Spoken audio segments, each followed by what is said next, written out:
We are back on the sessions. Welcome back. Today we have a really fun one. I got two of my best homies, brothers from another mothers, and then my actual brother who's got the Rocketeer in front of him right now. Marcus Baca, Richard Bryant, and Kevin Butler. What's up, guys? What's going on? What's happening? Yeah. Today we are discussing one of our favorite films ever, Good Old Life. Eddie Murphy, Martin Lawrence, a comedic classic from, when was this film made? He was like 99. Hold on, I should have been ready for this. I'm pulling up the fact. 1999. 1999. So right before 21st century. It's also the only film that Eddie Murphy and Martin Lawrence starred together in. And the last R-rated movie Eddie Murphy did until he did Dolomite last year. No way. Really? He said he didn't want to do R-rated movie comedies anymore because of his children. He wanted that. After that, all he did was strictly like, the Nutty Professors, the Dr. Doolittles, the family-oriented fare comedies. So that Life always stood out to me a big deal, just because that's the last time. Because prior to his PG-13 stuff, I think it's fair to say like I'm a huge Eddie Murphy fan. So that was like a big deal when Life came out. I remember that being in the interviews and stuff that he said. He's like, this is it. This is the last R-rated movie I'm ever gonna do, and he went out with a bang with that one. I'd say Life's one of his best performances. I agree. Yes, sir. An interesting history there.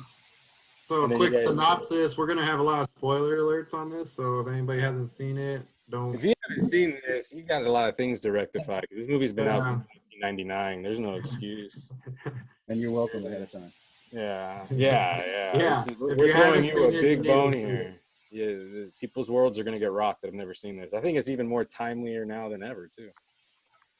Absolutely. Well, that's definitely something I want to get into about how smart comedy is and how much it reflects just history, the people's history, especially here in America. Like that's what I think's so genius about it, is how it can make some serious subjects and like a really sad, like that's a sad story if it wasn't for those two comedic geniuses, honestly. Like I'd say it's akin to Life is Beautiful. Okay. Or it's finding the humor in a pretty horrible time in history. I think Life, because I watched it this morning, I revisited it, and the humor never feels like, just because I'm a comedy snob, I don't like silly shit. Like comedies have to really there's got to be something to them. There's got to be some substance. And with Life, there's an abundance of substance because it's taking place in real historic period where it was just awful for a certain demographic of people. And the humor never feels like it's exploiting it. And the humor never feels like it's making fun of that period in time. And I give credit. I mean, we haven't said who the director is yet. I don't know if you guys know too much about the director. It's Ted Demme. Ted Demme is an OG in the film world, but rest in peace. He died in 2002, I believe. 2003 he was at a celebrity basketball game, and they say cocaine may have had to do something with it as well. But this guy, he also directed Blow. So and his history is he did a lot of production work on MTV, and one of the things that he did, that he helped create, is more of a hip hop scene. Yo MTV Raps, thanks to Ted Demme. He's the one who shepherded it. So he worked on music videos like for New Order and Bruce Springsteen.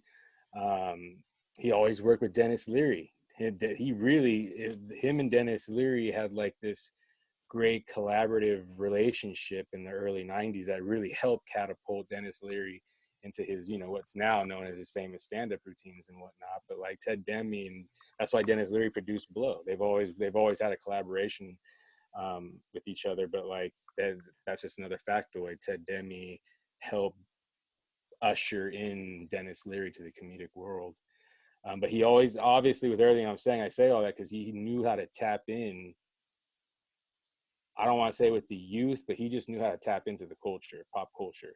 He had an interest in hip hop, which with Life, I think is one of the best R&B hip hop soundtracks for a film. It's a great album, and that has a lot to do with Ted Demme, and I just think Life is just like it's such a dope movie. I'm saying this because I just watched it today again, and I knew it was funny.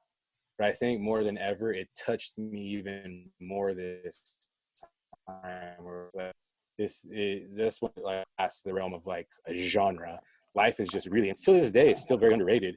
Like that's a classic. It's a classic because I damn near think you could show that in high schools in a history class that's dealing with the subject matter. Put on Life, Totally. But yeah, I just want to do shout. I was doing research today, and I always love Ted Demme, and people don't mention Life a lot. They always mention Blow, but like Life was really like that was that. It's a shame that dude passed away. He would have done a lot of good movies. What are your thoughts, Rich? For starters, man, I like what you said about liking comedy with substance. Makes me think of a couple of Adam Sandler, Judd Apatow, stuff like that. And yeah, that's exactly how I felt with it, man. Life got me through some really tough times. I won't say it got me through, but it helped me get through, just that distraction and that comical relief of a couple of geniuses, man. All-star cast all the way around. You saw, aside from like Martin Lawrence and Eddie Murphy, all those, the black cast of The Prisoners and whatnot, those are like all of their, like Anthony Anderson, that was his first film. So like all those prisoners, like that's was like their jumping launching pad. Like Bernie Mac wasn't even established when he was in that movie. So like it does also hold a huge like African American audiences love this film just because you saw all the class acts that are now. That's where they all got their beginning working with Martin Lawrence and Eddie Murphy. Yeah, the cast is great. Like they got everyone in there. It's great. What was your favorite character, Butler?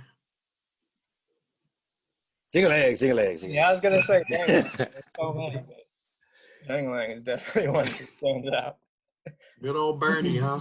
Your hands real soft like a lady. Like a lady's. If you need what any, I tell you about pitching wool on a job, boy. You see the other dude in the background, like dropping the shit and whatnot. Yeah, hella mad.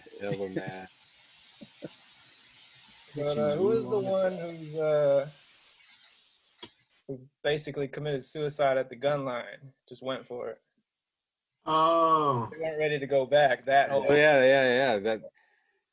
I don't remember his real name right now.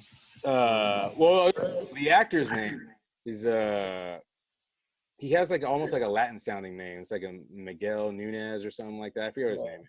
He was in Juana Man. Yeah. Oh, okay.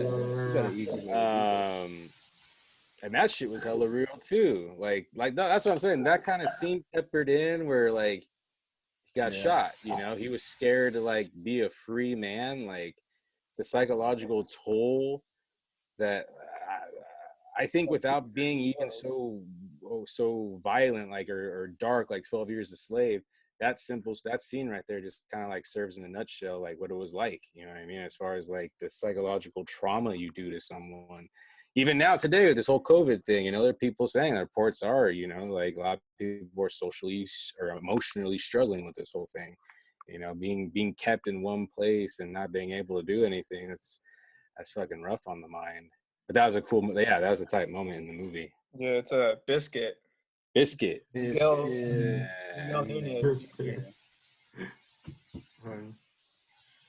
Yeah, I think the character development throughout, like you're talking about, I think it was brilliant how, especially like with the main characters, but everyone, it's like these are characters that normally,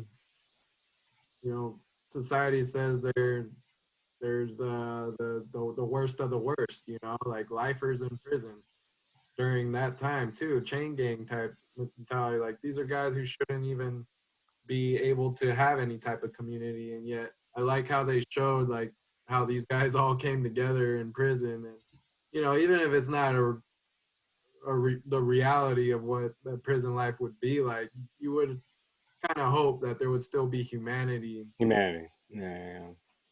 you know. It's also a testament to like the again like the acting in that movie is phenomenal. All the scenes were like whether it's the scene where they're all in their bunks and they're fantasizing about the boom boom room, or like when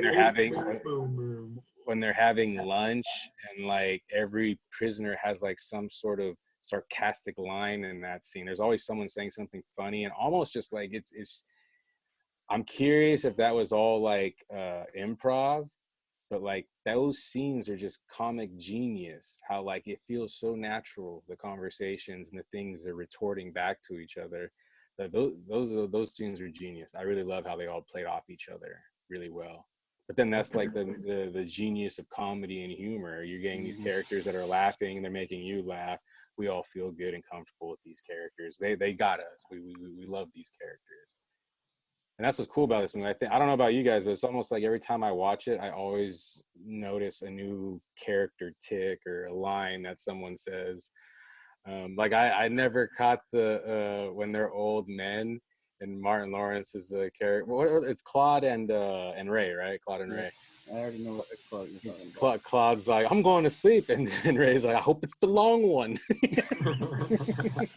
It's such a small line, and he says it so subtly, but I was like, that's hilarious. Like, I'm going to sleep, and someone tells you, I hope it's the long one. You know, it's cool how watching that movie, there's just so many likable characters that. The retort was pretty good too.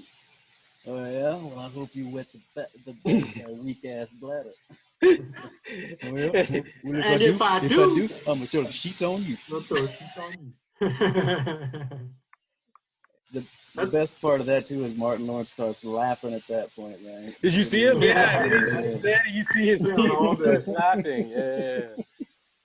That's why I'm pretty sure I heard that a lot of, you know, those classic scenes ended up being improv because, you know, those two, and they just let them have at it. I gotta say, Eddie Murphy's probably done one of the best old man like acting jobs I've ever seen. You know, with everything he did in that film, it was pretty remarkable how dead on he played like an older, like I could see that being Eddie Murphy. Yeah. What's cool is I always like I don't know if people mention it enough. Like normally Eddie Murphy just comic genius, right? But what's cool about him is he kind of reminds me of like the classic actors who played like Frankenstein and whatnot, Boris Karloff, Lon Chaney, because like Eddie Murphy, he's done a lot of movies where he's in like crazy ass makeup, looking like different characters, whether they're white, black, Asian, old, what have you. The Vampire in Brooklyn, he's always changing his look. Countless movies, and that's what I loved about this one too, is the makeup work was so good. They really look like old men, you know. Like I bought that. But that's what I like about Eddie Murphy is just like it's like almost an old school horror vibe. Like this guy, like the man of 1,000 faces, this guy can do a lot in latex makeup for sure. And I think this might be like I'm not even sure if that was like the last major one where he was in heavy prosthetic makeup. Or no, Night Professor. That may damn near be the best makeup work I've ever seen him in. Yeah. I feel like that was pretty heavy makeup, especially when they were really old. Mm-hmm. And the performance really like shine, like it's really based off their performances. Martin Lawrence is the same thing. On his TV show, he was always doing different faces, different looks and whatnot. So he's kind of the same way. Was this really the only movie they've ever done together? I think it is, huh? Sure. Mm-hmm. Yeah, read that recently. I mean, too, you know, no people never mention either is that you all know that like that's Rick James in the movie, right? He plays the gangster that sets Eddie Murphy to go get the booze. No shit. No one ever mentions that. Like I was funny because I was sitting there and I was like, I always forget Rick James. Well, maybe that's why Spanky people Jones? forget. Huh? Spanky Johnson? Spanky Johnson, yeah. Spanky Johnson, huh? That's Rick James. And he comes off Wow. as a gangster in that scene too. Wow, He said, you fuck me on this, Ray, and I'll spare no expense on your ass. Yeah. He never saw him again. Yeah. And you know what's funny too? I read this line in the movie when Eddie Murphy gets punched in the prison yard fight. He says, I know a bitch named Bella that punch harder than you.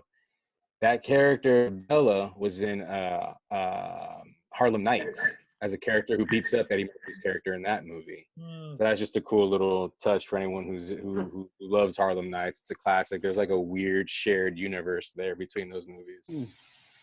Yeah. Yeah, we were just talking about that the other night with Devon and my buddy Bobby. Harlem Nights? Harlem Nights, yeah. It's another classic one. It's a great movie. Richard Pryor. So, what was your guys' favorite scenes? What's the scene that stood? I know there's a lot, so it's definitely a hard question. But I'll start. I'll probably say my favorite scene is the pie scene. I think it just like set the bar right off the bat. Like everything to that point, you know, it was cool. But when that scene hit me, I remember thinking like, wow, this fucking film. It just totally like, I don't know, that was like the smartest way to show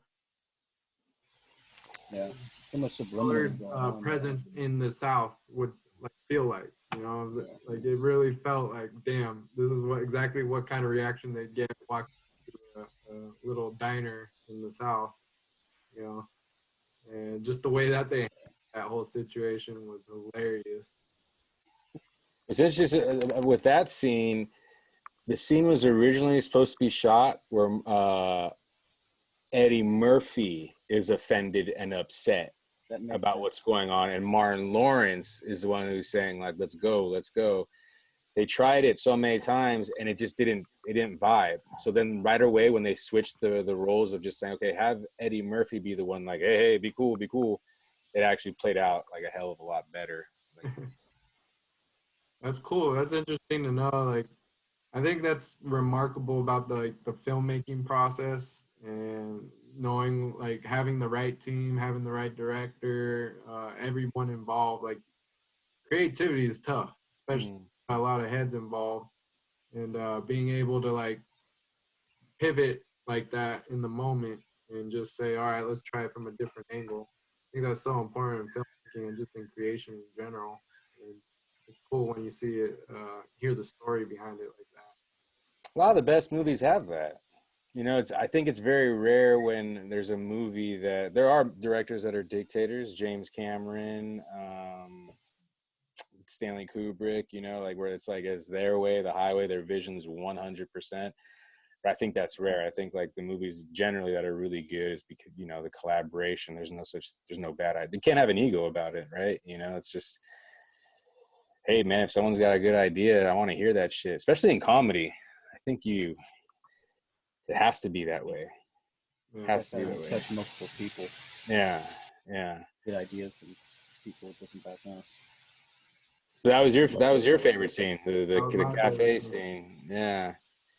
I think too that scene is like I think that's the first scene in the movie, because up until that moment is generally like funny and kind of loose and lighthearted. That's like the first, or no, maybe that's like the second scene. The second scene, because you see the cops, you know, beat up the dude or whatnot, but like those scenes like are just like, yeah, the reality of it juxtaposed with like the humor of Eddie Murphy and Martin Lawrence. I don't even know if you could pull that off like today. Like that was pretty genius with them, with what they did. That's a good scene. It's tough, man. That's definitely one of my favorite scenes as well. I like a couple of the old man scenes like we talked about earlier. Why you gotta be so nasty, Ray? Because I'm a nasty motherfucker. Oh Yeah. man. It's well, all right. The part that's sticking out to me right now is one of the scenes. There's no talking. It's more like you're reading Martin Lawrence's face. It's after they get pretty old and they're staying at the old man's house, the new warden, and he has Martin Lawrence drive him out to the city to go pick up, and meet their arch nemesis. And what I liked about that is he didn't have to do any talking. He's just looking around and he's seeing how different things are. He's seeing, black people and white people walking down the street together, and he's like, he's seeing Yeah. this crazy. He gets out and he looks at his own reflection, and to me, it felt like that's the first time he got to, see what's happened to his body, in a reflection. Yeah. No, that was a powerful scene. Just he's seeing the change in him and as well as the world around. Like, dude, these guys have been off the map for a minute. Yeah. Because his life hasn't really changed. Yeah, All no. those years. No. But everything else has, it's just there's something about the complexity Mm-hmm. and the complexity of that. Well, you can be stuck in your hole and think that everything is one way, but the second you walk away, man, you blow your mind. I feel like there was a lot of genius in how they made time. They showed time passing in that film. Mm-hmm. Scene, also the scene when it's like a montage of clips in history. I'm glad you brought that up. Yeah. Yeah, and then Eddie Murphy like trying to escape throughout all that. I think that was really genius how they presented that, and it was them all watching a movie, prison. But I also thought it was like such a dope, beautiful moment to see like in a major Hollywood release where it's like the influence Black culture and art has had. Like all that montage I've seen of showing like just like the greatest hits of like what African American culture has brought to the table and how it's helped change certain things, or still to this day tries to change things and affect things. But like that scene I thought was really dope. That was cool how they did the montage. It wasn't, they could have easily done a montage that was like general American history, but they stuck with African American history. That was very purposeful. I know I always caught that as a young person. I was like, he's showing African American history. That's cool. That's cool. So I'm glad you brought that up. That's a dope scene. I love that scene. All right, Butler, you're up. Well, I like that one too. Piggybacking off that still, how they fade out the characters as they're going. That part. And then that next part, for me, watching it the first time, and then it goes to like, suddenly they're old. Mm. And I just wasn't expecting that. I wasn't ready for like, oh, damn. They're still here. Going back to the soundtrack too during that piece. The soundtrack, you just glide through it. Oh, the music was impeccable in this. Yeah. It was perfect. Boom Boom Room, though, that scene was... I'm glad you brought that up. That's like a genius scene, man.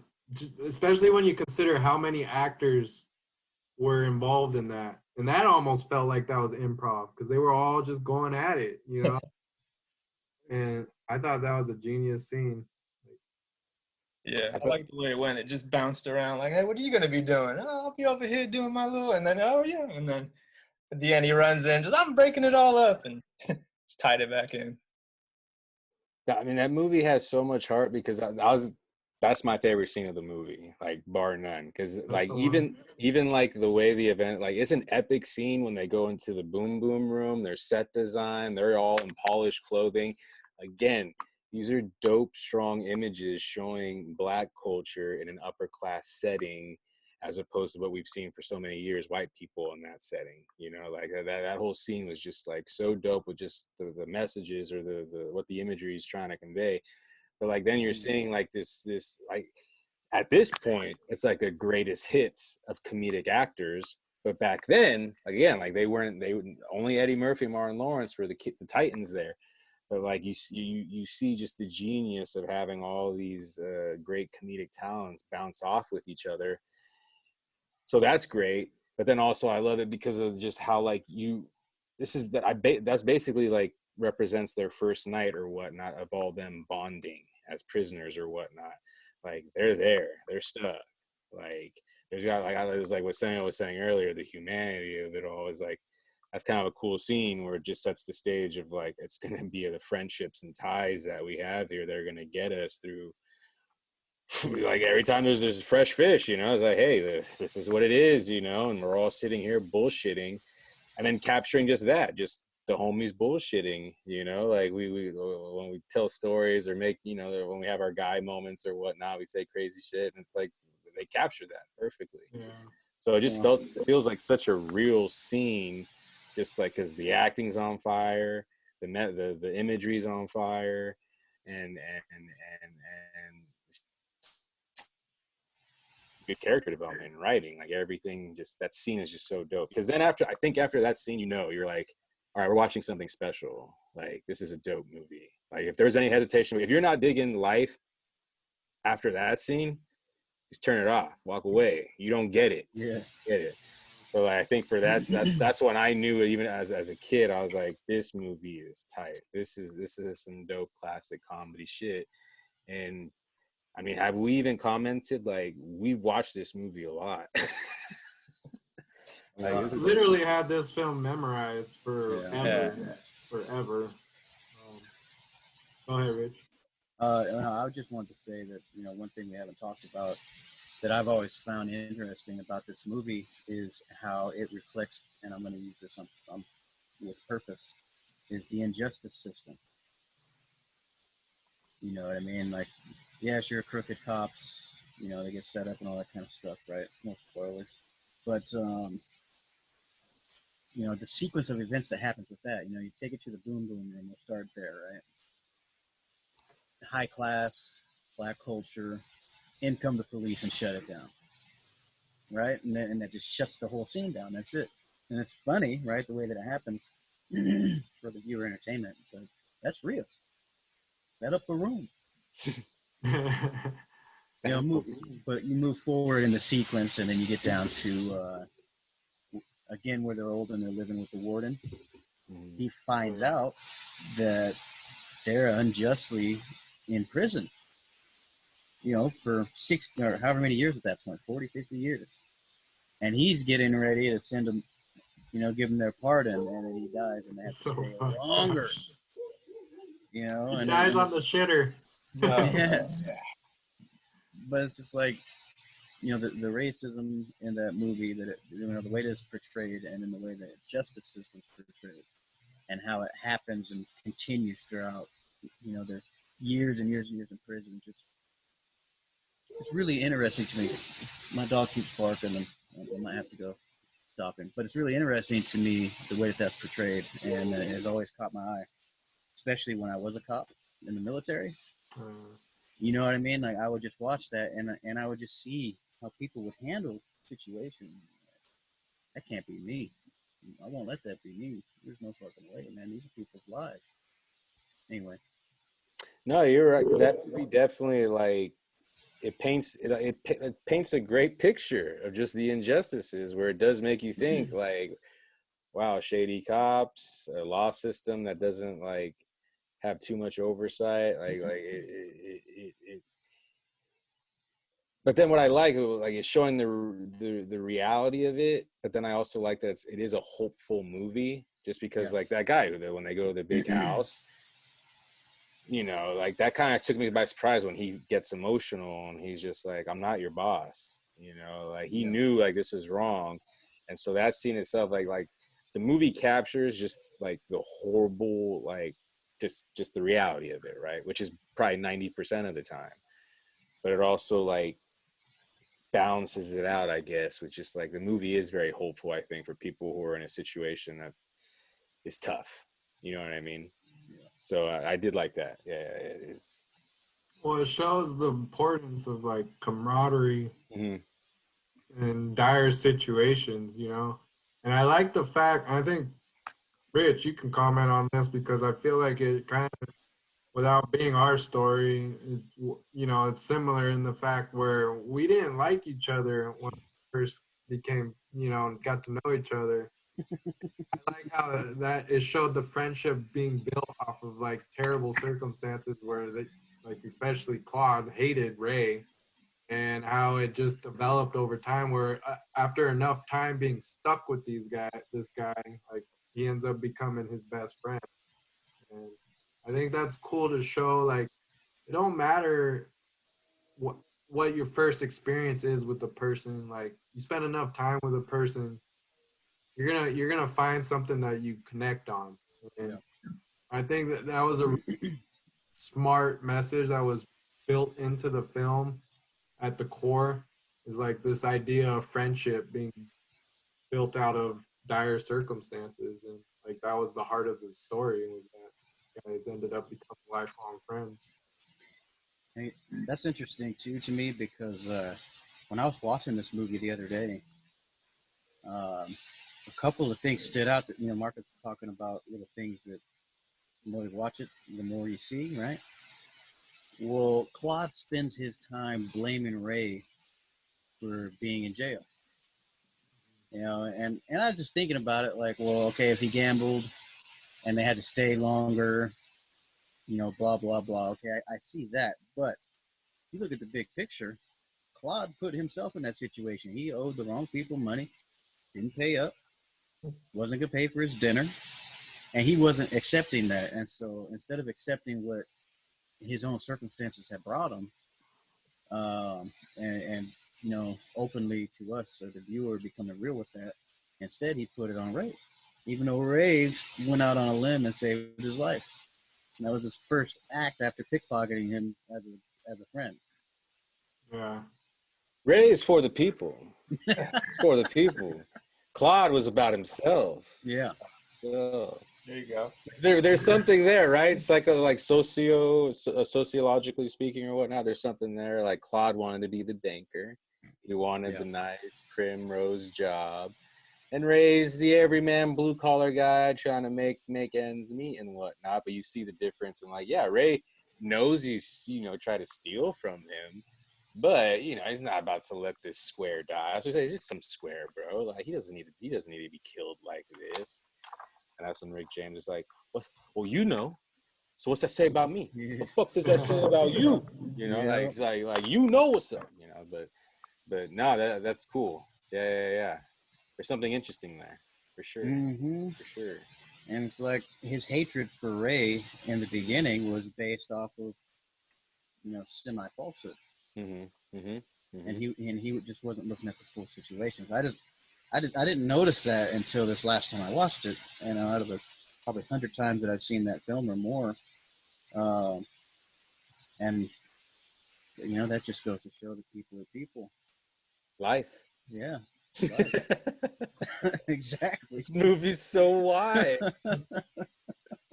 Let's talk about the Can't Get Right.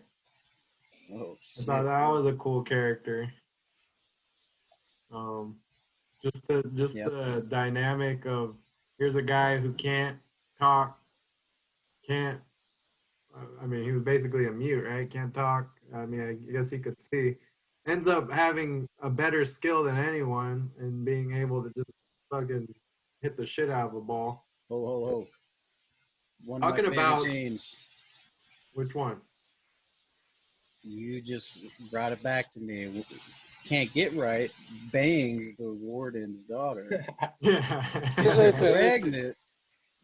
That's what, out of everyone, Can't Get Right's the one who shouldn't be in having a good time, and that guy has the best story out of anyone. And then they all claim to be the baby's daddy.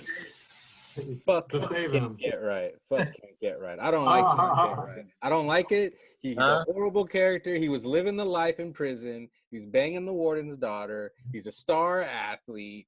He gets free to go the baseball, and he doesn't come back for his people, though. He wasn't for the people. Why didn't he come back? That's all He didn't know any better. He can't get right. He had a kid out there, man. He became a professional and had a family to take care of. Here's my squishy ball. I would have been hella mad. I bet you better come back, dude. See, like a dog, man. Dog gave him his ball. He was he was just having a good time. He's just having a good time. It's not fair. It's not right. He had the best time. He had the best time out of all of them. They're painting the little gazebo. Yeah, he wasn't even working. He was making things worse for them. Yeah, no. He said, "Oh, take it easy, man. You're looking just a little too hard now." Fuck that guy. Fuck that guy. Nah. All right, Marcus doesn't like Can't Get Right. All right. I can respect why you wouldn't like man. that guy. Nah, he's But all right. somebody's got to have a decent ending, you know? That's true. That's true. That's what he says too. I like how he's like, "Hey, at least he got out, right?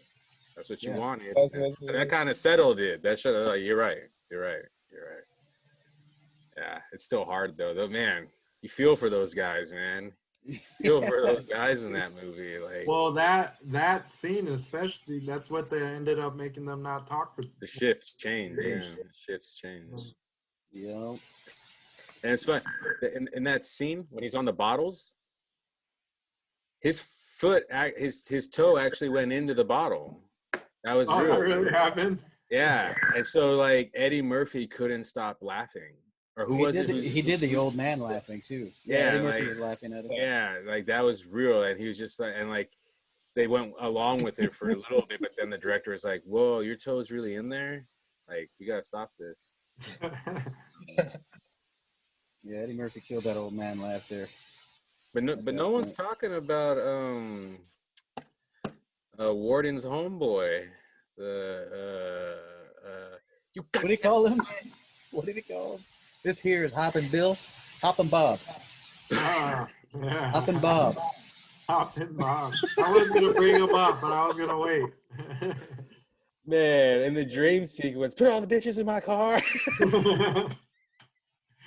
You know, I didn't really remember that, and I watched it the other night and Yeah, he did, bro. busting up that one little line. Yeah. I smacked the black off you. He said, "You heard me in New York City. I am nice like boss." Boss. Yeah. He had me rolling every time I saw that part. Every time. Now, what other movies is that guy in? Is he I know I've seen him and I can't recall. He's not too prominent though, I think he's definitely one of those character actors. Yeah. That he's popped up in things, but I can't. Yeah, but he was great, man. That guy damn near stole the show whenever he's on there for everyone. You know, sure. like what does he say? He's oh yeah, when Anthony Anderson farts, I always love when he says, "Shut your mouth and your fat ass." Now, I don't want to hear another fucking peep about no boom boom boom. About no fucking boom boom boom. Yeah, man. Man, that movie. Butler, what stood out for you in that film is like what makes you really like connect with that film? I want to know for you. You're not a big movie guy in general, right? You don't like movies, Butler? I like movies. I just didn't watch a lot of movies growing up. That's all. You didn't watch them growing up. Yeah, I didn't get access to them. You know you don't like him, man. Yeah, those are terrible. TV shows is where it's at. No, I'm just kidding. I like Yeah, that's what you like, man. Do you, boo? Do you? Yeah. Anything? What was the question? I want to know what Butler liked most about it. Life. Just It was. connect with the film. It's a roller coaster for sure, though. Like that little bit of hope, and then they snatch it away. Yeah. Oh yeah. Yeah. Every time. Yeah, but initially it always just dire. You just, oh man, we're gonna get framed. You know, I mean, that's watching it. You know, they're screwed. Yeah.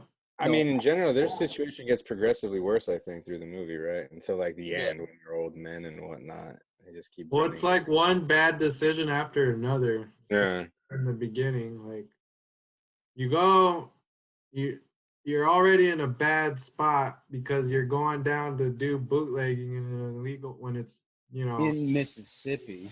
In Mississippi, you're two black guys. you get the job done, but then you decide to go out on the town with money, like he said, it's gas money, and they're going out to gamble it and to go, enjoy some ladies' attention. And then from there, it's like, then they go and this dude just falls in their lap, basically. And instead of just hightailing and getting out of there, what does Eddie Murphy do? He right away goes through his pockets to try and find his daddy's watch. Daddy's watch. It's top shelf. Yep, that one decision. Now they're in jail. How have we not talked about the car scene? After Eddie Murphy, let me repeat. After Ray saves Claude's life, When they're driving on down to Mississippi, and Ray is just talking, and he says, "Hey man, you heard about something called the Boom Boom Room? Doesn't that sound like somewhere that's fun? Doesn't sound somewhere you want to go, whatever, something like that." And eventually they get to talk about the watch and getting a loan. And he says, "What did he say?" He said, I guess it was leading to after he lost the watch. Man, fuck that cheap ass watch. Well, when they were driving, he was talking to him about, oh shit. Yeah, you go back to New York City. Well, he's talking to him about being a loan officer, and if I had to come in here, I got collateral. I got collateral. This watch, and he's all, "Oh yeah, who'd you steal that from?" Yeah. He's all, "No, I didn't steal that from. My daddy gave me this watch." He says, "Well, who would he steal it from?" Don't you talk? You can talk all the shit you want about me, but don't talk about my daddy. My daddy. Don't talk about my dad. Well, looks like a cheap ass watch. Loan denied. Denied. Yeah. You know what, Claude? Fuck you. So don't come. There is no boom room. When there is a boom boom room, don't come down to the motherfucker. You ain't getting in. Oh my! Asshole from the start. Yeah, he was just upset, panties in a bunch. Which is kind of cool too, because if you look at Martin Lawrence's way he did comedy, he was basically playing the straight guy to Eddie Murphy's Ray. Which was kind of like a change of. It was interesting. I always think that's why I like this movie, because it's a different performance from Martin Lawrence as well. He's very subdued. He's very he has his moments where he gets emotional or upset about stuff, but he's playing the straight foil to Ray's bombastic, adventurous spirit and whatnot. So it's cool to see Martin Lawrence dial it down, because you guys all saw Martin. He was just high energy. Martin Lawrence is super high energy. Yeah, and this one, it's a very chill, subtle performance from him. He's acting in this one. He's acting. So yeah. But yeah, his character is like the do-good black guy. Keep your head down, do your thing. But he looks down on his brothers, who he doesn't. He's been taught that. Which was a real thing back then. That was that. I mean, probably still to this day. That's a real attitude that exists. Where you're looking, yeah, absolutely. I'm like, oh yeah, you one of them, so. Yeah. This movie's deep. Oh shit. People started howling. What's going on over there?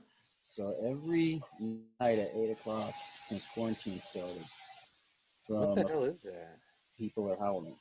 Howling? Oh, they're doing the 8 o'clock howl. Everybody goes outside and howls out the moon or whatever. Yeah, what? Basically it's starting it's starting just on the other side of the bridge, and then it makes its way all the way to here in a line. I don't know how far it goes, but I know it goes. Why do they? What's it do? What happens to them? It's just people going outside going, ooh. What the hell? I never heard of that. I thought it was for healthcare workers, but maybe it's just a thing. It's been less people and less turning people into every werewolves? night. It's been less people every night, but in the beginning, I'm talking pretty much everybody outside. Oh, not me, but yeah, right. Most. This is a bird call. I haven't heard of this. I'm curious about it. Never heard of this. Yeah, I don't know. Well, I only know about it happening in northern Marin. Hey man, you stay safe out there, man.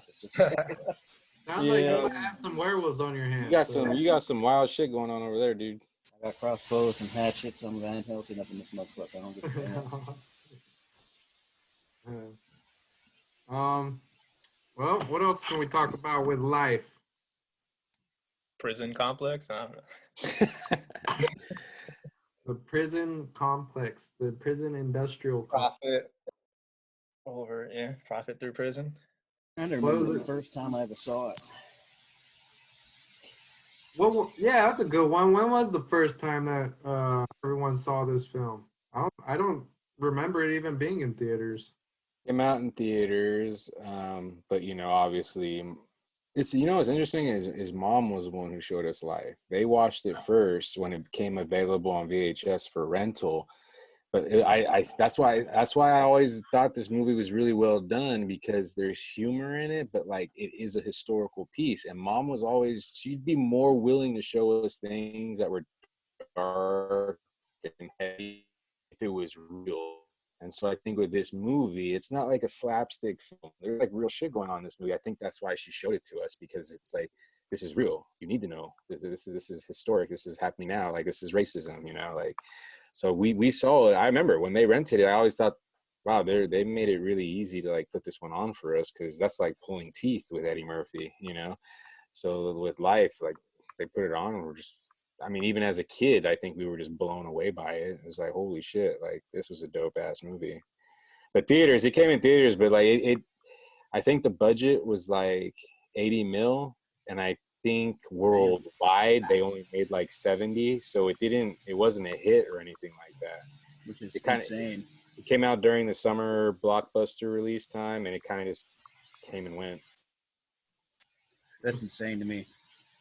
What other movies came out that year? Matrix. Oh. Yeah, that was the summer. I think Star Wars might have been. Phantom Menace, I think, came being out. lent up to, yeah. I think it was a like little later. I think it was like Summer of Sam, Blair Witch Project, Tarzan, that time period of Yeah. movies. Yeah, it was a decent. South Park, the summer South Park came out and whatnot. Yeah. This is pre-Marvel era. Oh, yeah. Yeah. It's like there were original ideas being thrown into the summer movie scape. Now it's all franchises. First time I saw it, my grandpa was watching it. It had to have been like just after it came out on DVD.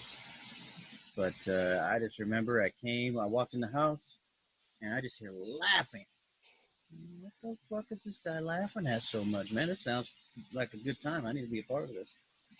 And I see Eddie Murphy on the screen, and they were actually in the car, and he was talking about whooping Claude's ass, and that whole conversation about not talking about the. Don't even let me see your mouth fixing to say what I'm gonna whoop your ass. Say a little clock or something. I'm gonna dive on. Anyway, I saw that part, man, and I was just like, "Holy shit, this is great, man! That's something I feel like I need to say to somebody one of these days." And I was hooked ever since that day. Did you guys all see this movie? Like, you guys found out that you guys all saw this movie like in high school? You all knew about the movie Life, or what?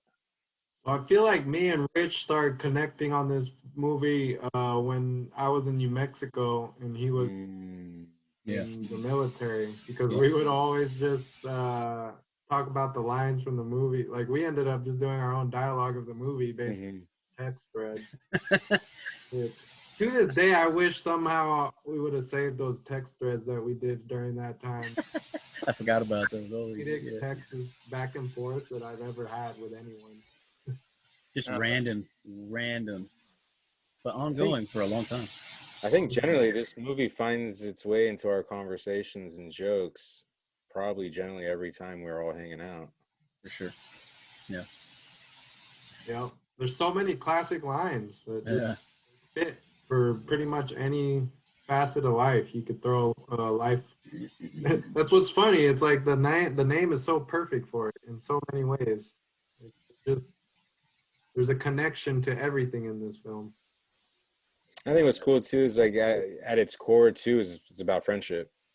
Yep. Like we're all friends. We have a shared love for this movie. So like, but then there's that at its core. It's a movie about friends, you know, and helping each other get through some fuck situations, which, you know, I think we've all had a period in our lives, or one of you or what have you. We've all been there for each other in one regard or form. So yeah, life. A hell of a film. Yeah. What do you think about their careers since then? You talked just a little bit on Eddie Murphy, but about Martin Lawrence. Like, what has I mean, like with Eddie Murphy, like he straight up like I did not like that he stopped doing R-rated movies. Yeah. And that's like I would still see his movies that would come out, but like there was just so much lacking because like it's almost like He wasn't him. yeah, you're changing who you are. You know, now I hear that he's actually, I mean, prior to this whole COVID thing, there were murmurings going around that he was going to start touring or doing stand-up this summer. You know, he was going to start popping up places and developing his stand-up craft again because it's been so long. But there were, yeah, I was getting ready, like, especially after Dolomite, like he was going to start going back to his roots and whatnot. But when he walked away from that type of material, I was like, oh, okay, well, that's kind of bullshit because that's what I signed up for. That's your humor. Like, you have to swear. You have to have material that's edgy and racy because that's you. That's Eddie Murphy, you know? It's like if Dave Chappelle just said tomorrow, I'm going G-rated. It's like, no, you can't do that, man. Like that. So what made him do that? Was it did he His have kids. or what? His kids. Yeah, kids. It was purely like I don't want my kids having to see new material where I'm swearing and all that. So okay. But watch the old stuff. So yeah. Yeah. But I'm just like, man, there's so much that's gone on in these decades that like I always felt I feel like we lost something from him walking away from that type of material. But it's okay because you know we got Dave Chappelle, you know. But with Martin Lawrence, you know, he's kind of had a shaky career too. I mean, this might be one of his best. It might be his best performance he's ever done, bar none, to me. You know, even in like the Bad Boys movies, he's playing that frantic, high kinetic character he plays in all his routines and whatnot. He's good at it. He's great at it. But Martin Lawrence too is like someone I wish like he's historic. He's legendary just because his stand up is great. As far as his movie resume, I think he only really has Bad Boys, and then you know when you do things like Blue Streak, the Big Mama's House Ooh, franchise, Blue Streak was a good one. That's one of those ones that I felt like Blue Streak. That's like his Adam Sandler's like Billy Madison or Happy Gilmore. His random comedy. That's all him, you know. But I mean, doing all those Big Mama's Houses, Black Knight, you know, these silly like. You know what? I don't like when I see comedians who are known for their racy material. I think it's selling out when you go and start doing family films and PG-13 and PG comedy.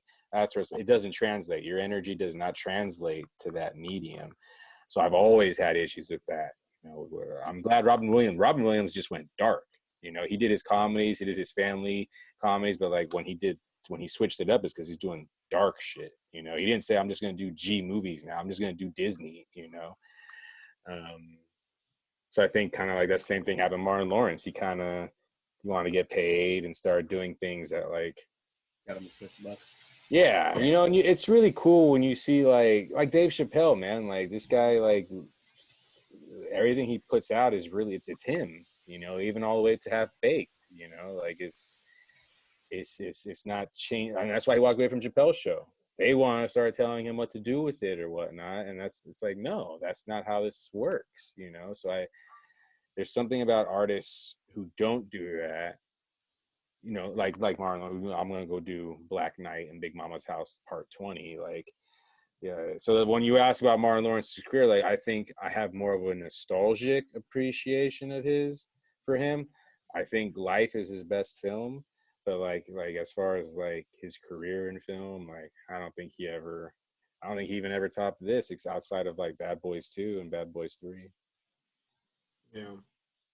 And same with Eddie Murphy. Like we all thought he was gonna come back when he did that Dreamgirls. I was like, whoa, Eddie Murphy, you just killed it with that performance. And then he followed it up with Norbit. I forgot about Norbit, man. Why you gotta bring stuff like that up? So yeah, Yeah.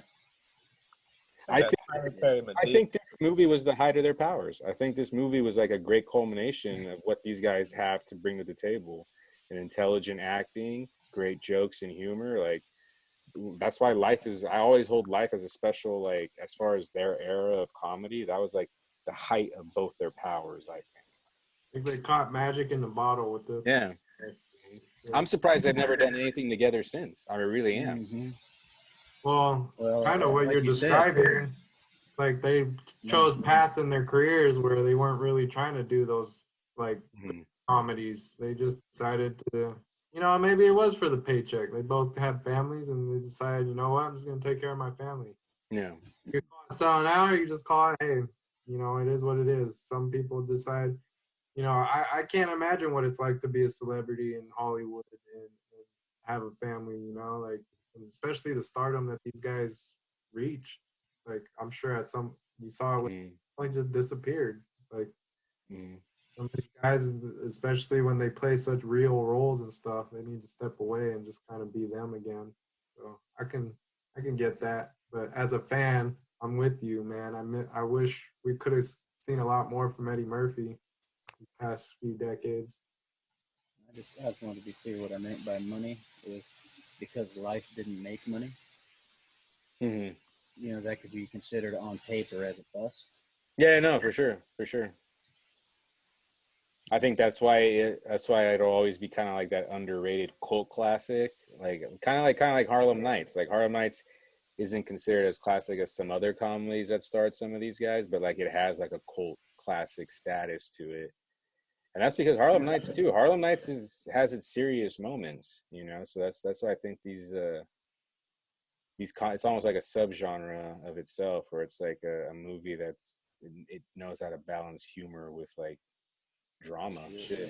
That's why I really liked Funny People, Judd Apatow's Funny People, because I was like, I know a lot of people were disappointed in that one because they thought it was going to be a runaway, just a comedy, silly and shit. But it's like, nah, he's actually touching on some crazy themes about Hollywood and comedians and actors and the things and decisions they face and an unhealthy environment. Like, come on, like, so that it's cool to see a comedy that because I think that's my issue with a lot of comedies is that's very small.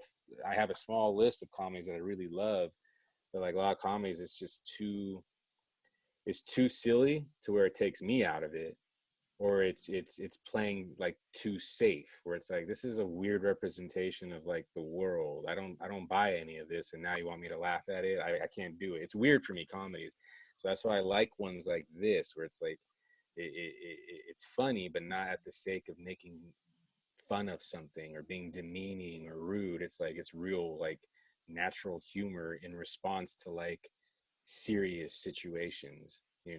That's what I love about humor. That's what I love about it. Like comedians, like there's that cliche thing, which I don't think is 100% true, but a lot of comedians have dark pasts. They say that about comedians, and they all devised a way to get their voice out there and respond to the trauma that they've dealt with. I don't think that's all comedians, but I do think that applies when you learn how to like cultivate and harness your humor in such a way where you make people laugh. It has to come from somewhere, right? So it's I love comedy. I just wish there was more good stuff, especially lately. Absolutely. Well, all right. Let's say I know it's gonna be hard for you, especially Butler, but let's try and see if we can come up with a top 3 comedy from the all 4 of us, because I'm curious. So in general, like just 3 comedies that like stand out strong, like that's a good And it comedy. can't be Life, because we all know that Life's Keep Life out of it. Yeah. So Hey, you asked for 3 comedies. I already said that's one of my all-time favorites. Huh? that's all of our all-time favorites. So we gotta. So the next There's one. 2 through 4. Okay. There you go. I'm just giving you a hard time. Well, let's start with you, Rich. This could be. Or maybe everyone takes a turn. Everyone takes a turn sharing one title, and then we'll keep going, so it gives people time to think about the next one. I like it. So there's 2 that come up immediately. For some reason, I can't think of the name of one. Marcus, you know this film. We both really like it. It is a Judd Apatow film. But because I can't think of the name, the other one I really like is Click. With Adam Sandler. Yeah. And what's his name? Damn it. The old guy. Oh, yeah. Christopher Walken. Christopher Walken. I can't believe I couldn't remember.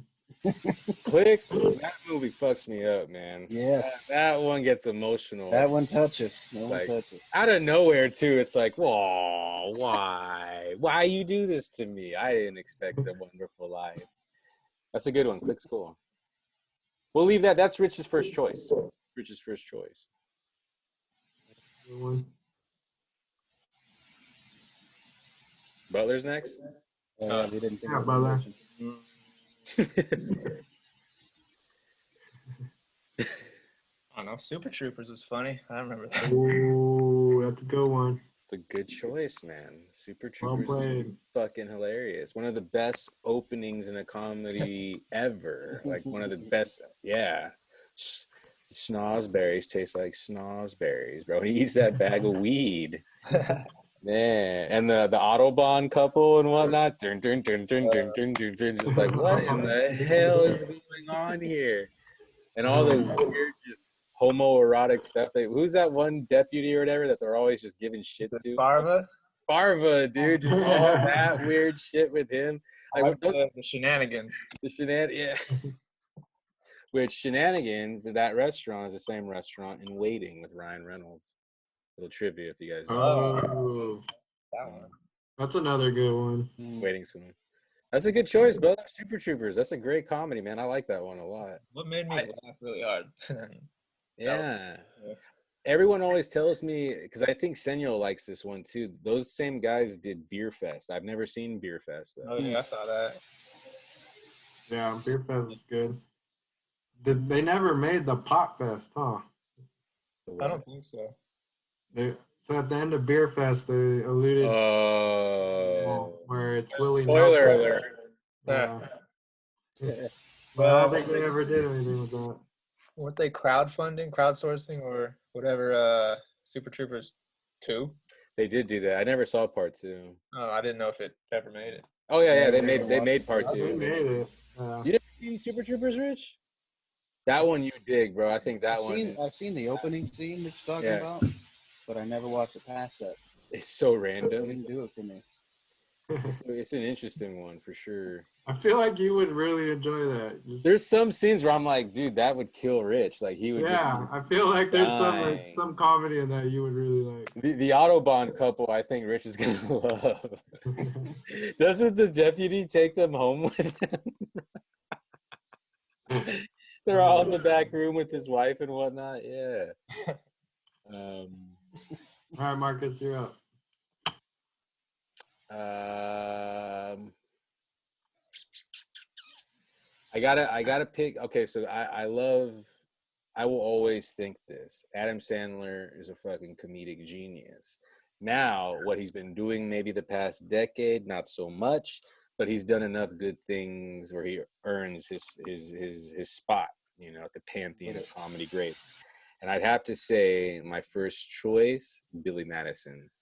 Billy Madison, like, it don't matter. Like, it's almost like the Goodfellas of comedy. If Billy Madison's on, you're going to see me sit down and, like, I'm not going to change the channel. I'm going to watch it. Or if someone says Billy Madison, it's like, let's spark it up and do it. Like, that movie is just, and it's so slapsticky and random, which is not my thing, but, like, it works for me. That and Happy Gilmore too. Like the way those movies are just kind of like, and I think it's because that's why I like Adam Sandler. He always plays just like that Joe Schmo, who's in these weird situations. It's almost like how we would react to certain situations, like he's the everyman. He's the Bruce Willis of comedy, where he just always getting himself into crazy situations in his movies, but he always keeps kind of like the same demeanor and response time to things. And that's why we go and see his movies. But Billy Madison, I think that's where it's like, I wish he did more movies, like Billy Madison and Happy Gilmore though. With there's like I like that slapstick, not too much, but like the weird things, like the penguin walking around in the background in Billy Madison. That's so random. Like the clown that falls over and cracks his head, and you thought he died. He comes back, clown. Like, or the kid, like Billy Madison's friend just has a hose and he's spraying a kid down randomly. It's like, what is this? And he's just like, stop it. Like, Stop it. Chris Farley, like, you know, why is he in the tent with Adam Sandler stripping for him for his homework and all that? It's like, that's correct. You know, it's like, what is going? Like the granny too. Like, if peeing your pants is cool, consider me Ozzie Davis or some shit like that. I forgot what she said, but it's like, what are you? So Billy Madison, man, that'd be my first choice. Ever since we were young. Yeah, that's a great one. Well, there's a couple that stand out to me, but I'll start with one because Devon brought it up the other night. I thought it was a really good one. Tropic Thunder. Mm-hmm.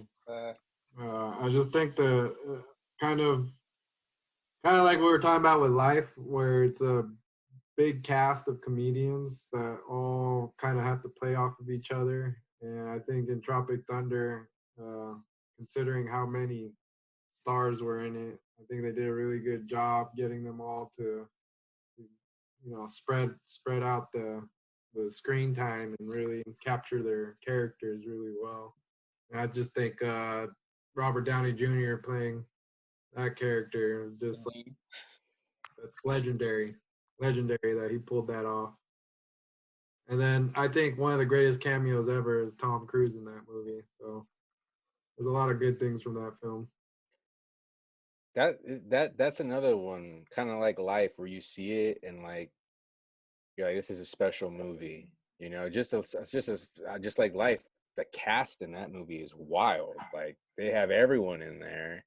Matthew McConaughey gives out a great performance in that one. That's right. I forgot he was in it. You know what I'm saying? Like, and Danny McBride, you know, Nick Nolte, like, what the so like try and what's dope about that movie, again, it goes past the comedy genre, because when I saw that movie, that was unlike any comedy I'd ever seen. I'd never seen anything on that level. A comedy with such a crazy budget, like there's legit like battle scenes in it and whatnot. The movie looks like a polished Hollywood action war film. It has that look, you know. And then just like that movie hits. That and then the Downey thing. Never thought we were going to see blackface again in a movie, but hey, Downey brought it back for that one, and he rocked it with that, you know, like. So yeah, Tropic Thunder, that's a classic, that for sure. Like that, Apocalypse Now of comedy. Back Another to one I've never watched all the way through. What? damn. What are comedies you haven't watched, man? Hey, I'm on the same boat as Marcus. Comedies are hard for me. Yeah. There got to be a certain way, or I hate them. I don't hate them. I can't watch them. You'll tune out. Yeah. You named this one earlier, but Happy Gilmore was my all-time favorite movie until I met Life. I loved that film when I was a kid, man. The way that Adam Sandler went about it, like I said, you know, average guy, average American person. But when shit goes on, he's emotional. Motherfuckers! Ah! And he just lets that energy out, and he handles it the way that he handles it. And then he's got it, you know, there's what's socially acceptable and what's not. And then you got to meet it in the middle with, you know, he was still himself in the movie while trying to mold himself into more of a socially acceptable human. Yeah. You said it. You hit it right there with that. Yeah. And I just appreciated it for that alone. Yeah, that one. I mean, you got the great Ben Stiller cameo in that. You can trouble me for a glass of shut the hell up. Now you'll go to sleep, or I will put you to sleep. Yeah. I mean, he killed that cameo. I love Kevin Nealon in that one as the guy who's telling Gilmore, like, send him home. The ball wants to go home. That's right. Send him home. What? Are you too good for your home? Freaking out, yelling at the ball, you know. Hey, I've had moments like that on the golf course where I yelled at the ball in the same way because I saw that actual scene, cutted it this close to the hole. I'm just like, you motherfucker! You don't want to go home? That's your home. That's your home. Exactly. I mean, you got Bags Apollo. are packed. You got Apollo Creed in this movie. Mm-hmm. Yeah. It's all in the hips. Who fought a motherfucking alligator? He lost a hand to it. But you know what? I got the alligator that got your hand. That dude just went out the window. I couldn't imagine what he felt like seeing that fucker missing his eyeball, but knowing that he took his hand. Shooter! Hey, Shooter! Shooter McGavin. Yeah, two of the scenes that stick out to me is when Bob Barker kicks the shit Yep. out of Happy Gilmore. Like, you're gonna get it, Bobby. The price is wrong, bitch. Bob Barker Yeah. knocks him out, Hell then yeah. turns around and says, "Bitch."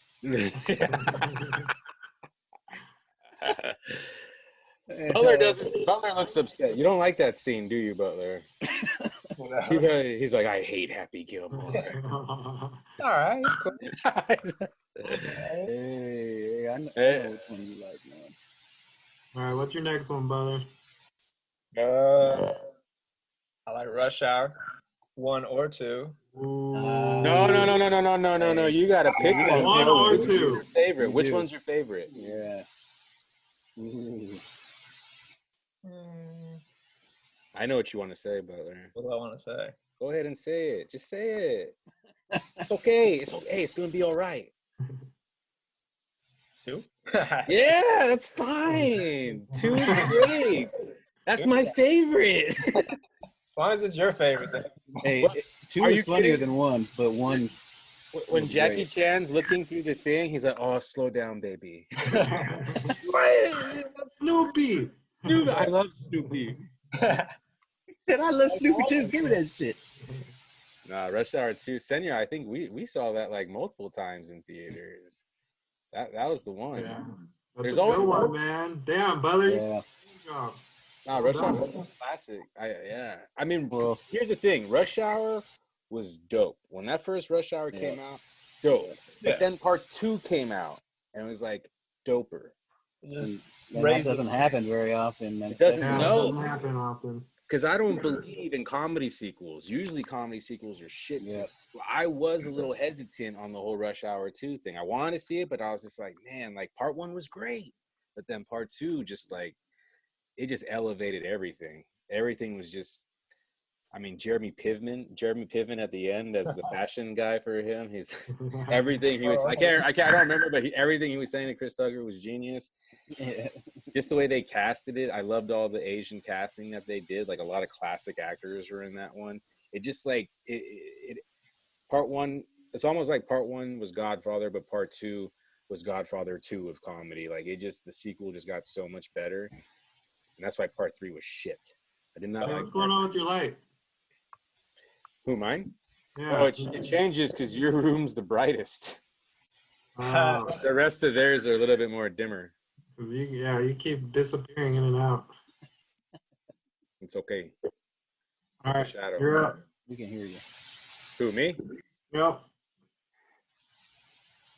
Okay, so if I had because Judd Apatow, have you guys seen the trailer for his new movie, The King of Staten? Mm-mm. Dude, you guys watch the trailer for his new movie. It looks amazing. Looks so good. Check that out. But he's one of my favorite filmmakers, one of my favorite comedic filmmakers. Obviously, you guys all know the shit that he's produced or directed. But my favorite movie of his personally that he directed, I'd say Knocked Up. Knocked Up is like one of my favorite comedies of all time. And honestly, it's almost just for like personal reasons. I always really connected with Seth Rogen's character, especially like the line that always sticks out to me is when he's like in bed with Katherine Heigl and he's like, "Wow, you're way hotter than me." I felt that way many times in my life where I'm with a girl and I'm like, "You're way prettier than me. I don't know why I'm here, but I appreciate it." So I really dug that movie because it spoke to me on like, I feel like that's how I am sometimes with women. So like the movie spoke to me on a level. But I also think like that was where I think that was really where Seth Rogen came out. I was just like, this dude's a phenomenal. Like I think that was his first. Like he's always a bit player in Judd Apatow Productions, but like with Knocked Up, that was his big coming out party where he was the lead of that movie. And ever since then, really, I will always go see whatever Seth Rogen puts out. Like I'm a big Seth Rogen fan. Like, but it was really Knocked Up. That's when I knew. I was just like, this dude's good because he didn't. I watched Freaks and Geeks. That's where Judd Apatow produced that TV show, and a lot of these actors, even James Franco, got their start. But the Seth Rogen, he never stood out to me in that show like some of the other actors did.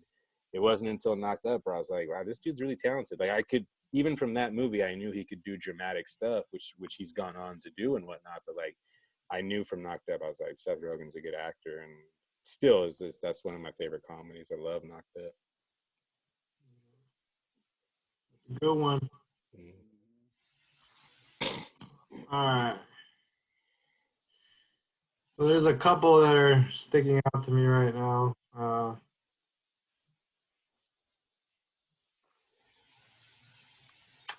I'm gonna go with Sideways. I think just me and Marcus connecting on that one was just like, I don't know. There's just some connection there that I really like about getting away into Napa country and the whole scenario. I don't know. I feel like not necessarily between me and Marcus, but like between one of us and our family, like a family member, like I could see something like that happening. It's just a fucked up situation and just stuck along the ride of your friend or a homie. Actually, that's what it feels like more for me. Like my friends, maybe in New Mexico and stuff. Like I could see us going on a weekend like that, where it's just a shit show. And, I have to stick along and clean up after my buddy's mess. But have you guys seen that? I don't know if you guys have seen that, huh? No. Well, I like what you said about that because, like, with Sideways, like, there's those comedies where everything that can go wrong goes wrong. You know, like Hangover. It's kind of over the top, though, right? Sideways is filled with so many real, like, you're like, ugh, where it's almost just like you're like, damn, like when dude goes into his mom's room and takes cash from her little hiding spot. Or like even the scene when he's in the at the end after the wedding, he goes get his wallet. And then like there's these real moments in the film that don't feel like over the top. Some of them you're just like, you just feel really bad for them. You're like, whoa, like that's just such an awkward situation to be in. It felt real human. It's a very human comedy. Nothing feels like you're just over watching. No, yeah, it's very, and I don't want to say it's, yeah, it's dramatic, but like there's also such beautiful scenes in that. I love that scene in the movie. But that's when I knew, I was like, Sideways, this is such a great movie, is when first off you hear, what's his name, Thomas Hayden Church, he's in the back room with the Asian chick. You hear them having sex and whatnot. But then you said the other couple, oh my God, why am I going blank? What's the actor's name? Oh shit. Okay, everyone knows who's seen Sideways knows it. But when him and her go in the front yard and she starts explaining why she loves wine, and like it makes her think of, like, she gets visuals of like the history of wine, who made this wine, who cultivated it, what were the grapes like when they were in season and growing and whatnot. Like, it's such a beautiful scene. So like Sideways is almost in that, like, that era. Paul Giamatti, yeah, Paul Giamatti. It's almost like Royal Tenenbaums too, where it's just like a beautiful, just a movie with real emotions and themes, and just like life, there's like humor in there. You know, there's humor. If you were in that situation in Sideways, you'd be like, oh my God, I'm a horrible human being. I keep fucking up. But like for us, the viewer, it's just like, this is an uncomfortable scenario we're seeing, and we're laughing because we're glad it's not us in that scenario, you know, in that situation. And so, especially what Sam said about, like, we've all been there, right? Where like there's that weekend where maybe someone's slipping up a little bit or misbehaving, and we kind of have to like get in there and just at least subdue it a little bit, you know, like try and channel that energy somewhere else before it goes off the deep end or whatnot. But I remember one time in New Mexico, I had a buddy who So he was friends with, you guys know most of my crew out in New Mexico. He was friends with all of us, but everyone was out of town this one weekend except for me. I was the only one in town. He was planning on getting married. He went to Beyonce's family's house and decided to propose, even though they were fighting. Like they were in a bad fight. Oh no! So it was like his last ditch effort to try and win her. Oh. So he went to a big family get together and he got down one knee and proposed, and she turned him down. She said no. I remember I got the call and I was like, it was a big UFC that night. So I was planning on watching the UFC fights, and this dude calls me. He's like, bro, I need someone, man. I need to talk to someone. I need a homie right now. I'm like, what's going on, bro? He's like, I'm supposed to get, I proposed and she said no. And when he said that, I was like, fuck. Like, so he's like, I need to go to the strip club. I need to do, like, he wanted to act a fool. Like, he just unleashed the demons. So Let the tiger out. only homie in town, and like I wasn't even like super close homie with this guy, but I was the only one around. So I was like, all right, well, For the people. UFC, they'll probably so I'll go to the strip club with you and we watch the UFC. And he's like, yeah, let's do it, bud. So we went, and it was a fucked up night. I'll leave it at that. Like a lot of shit went down, but yeah, that's why Sideways kind of sticks out to me. It's like there's a lot of, I feel that film on a deep level. And since we're on it, I just want you guys, I have not had one, but it's on the bucket list. I want a Napa weekend one day, man. A Napa weekend, just Friday through Sunday. We go out there Friday, have a nice dinner, Saturday do the wine, Sunday go home. Just saying. Definitely not this year. Not this year. Not this year. This is the Koronsky editions here for the Sessions podcast. All right, let's get one more film from everyone, then we'll wrap it up. This one's really, really tough, man. Like I said, it's comedies. That hard for me to sign off on.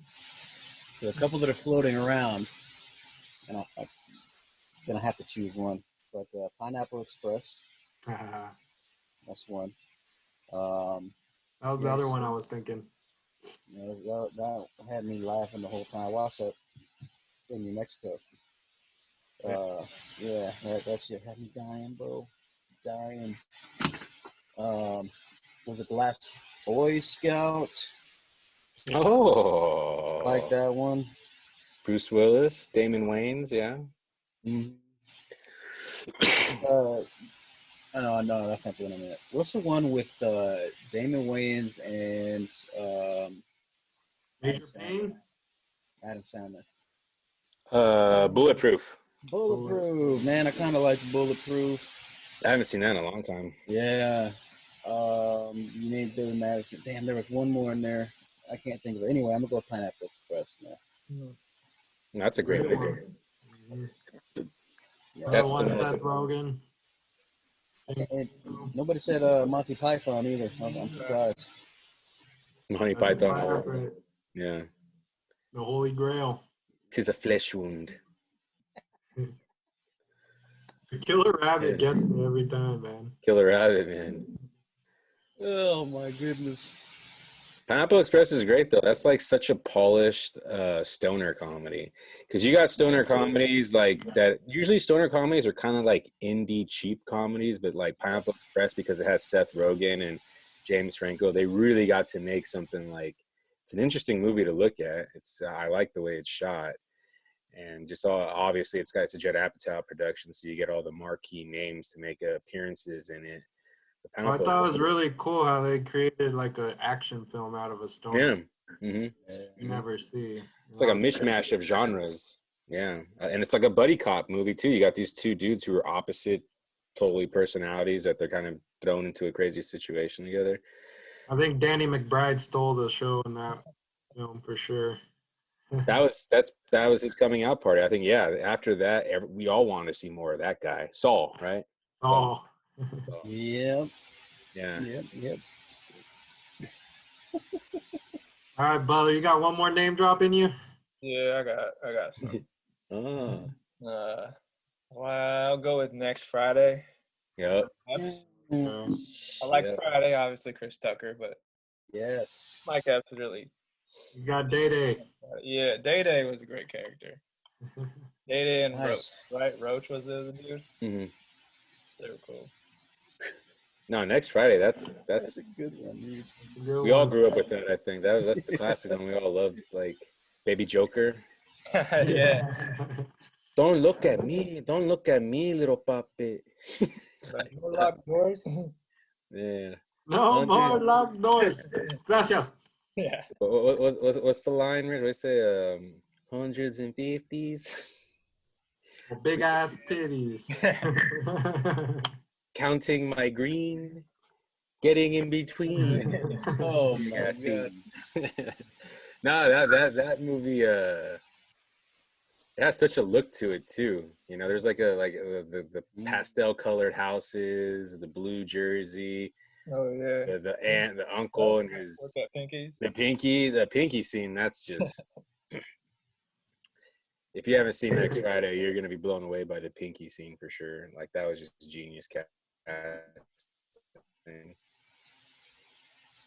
That's good, brother. Yeah, I wanted to bring up Next Friday. You did it. Welcome. You Good did it. one. Yeah. All right, Marcus. The final, the one I have to pick the one that I was really my introduction to Chappelle was Half Baked. When I saw Half Baked, I was in for whatever Chappelle had to do because I saw on the credits, you know, written by, produced by, like he was obviously very much in charge of the production with Neil Brennan, and Half Baked is just like that's the I mean, you could say Cheech and Chong, but I really think it's Half Baked that a lot of stoner comedies are always going to reference and look at when it comes to them doing a stoner comedy. And just all the random people, and it's just such a random movie, but it feels right, especially if you're high. What's Have funny is that you my only friend. what's funny is they said that they wrote that a couple days before they. Yeah. Which I didn't know that until when I saw a thing on Netflix, right? The Chappelle thing. So that's I was just like, if that's the case, it's like, wow, man. That's Like, even more genius. it's even more genius. All this stuff they just had subconsciously, I guess. But like, and then you just see the level of interesting people that decide to make appearance. Like he really had like all of weed culture in that movie. You know, Willie Nelson, Snoop Dogg, Jon Stewart, all the comedians that were like really associated with marijuana wanted to make appearances and be involved. And yeah, just Half Baked. That one.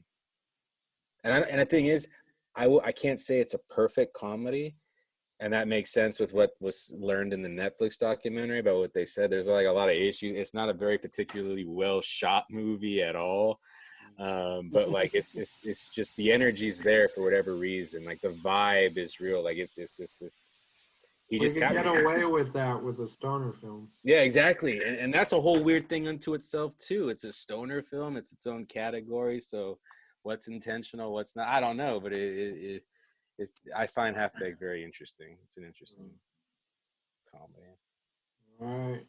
Well, I'll finish with the song. I want to save this one for last for myself because I think it's a classic, and I always got to pay homage to Will Ferrell because I think he's got some great. Sad. Yeah, but I left Will Ferrell out of this one. let's say old school. I knew it. I think that's one of those that I've watched a ton over. Like that's a film I can watch just to feel good. Like I just want to laugh. I just want to not think and just watch something that's just gonna entertain me. Old school is always a go-to for me. And you just brought back Step Brothers for me. Yeah, that's That's another decent.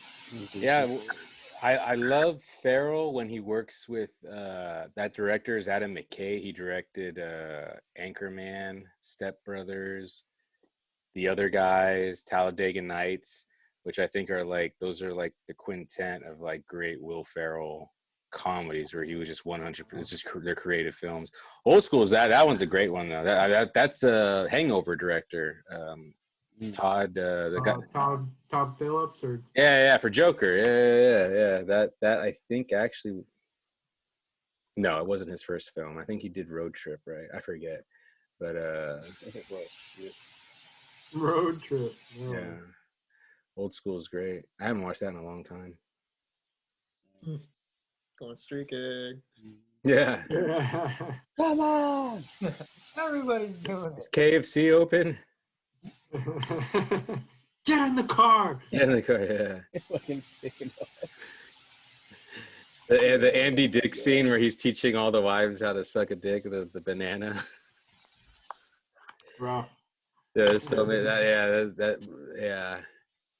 Yeah, when homeboy comes home and finds his lady, like she's about to get a gangbang or something like that. I'm here for the gangbang. Like, oh my god. Yeah, that's a great one. Well, right on. I think we covered quite a bit today. Got into a lot of comedy, but getting back to life, I think we all can agree that's one of the greatest films ever made, not just comedy-wise, but just in general as a drama. Great film.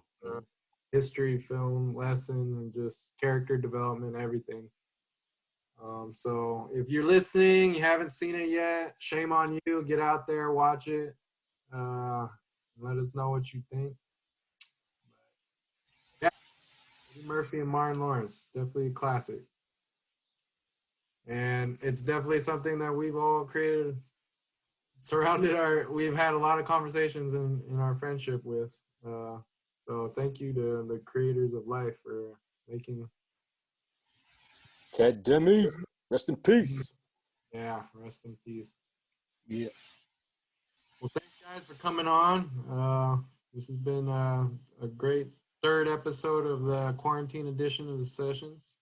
If you guys haven't checked out the first two, go into the YouTube. And I'll put the tags for all you guys, so everyone follow these guys. Rich is doing some great things in art. Butler does all our videos basically for all of us. Seems like he's always editing for us, so editing wizard over there. And then follow Marcus, because Marcus is doing all kinds of stuff in film, photography, and just culture in general, MMA culture. So thanks guys, and we'll catch you guys on the next one. I'll see you workout. Marcus, you gotta get on a workout with us one of these days. Yeah. Okay. All right, guys. Hey, all right, guys. Take care. Hey, later.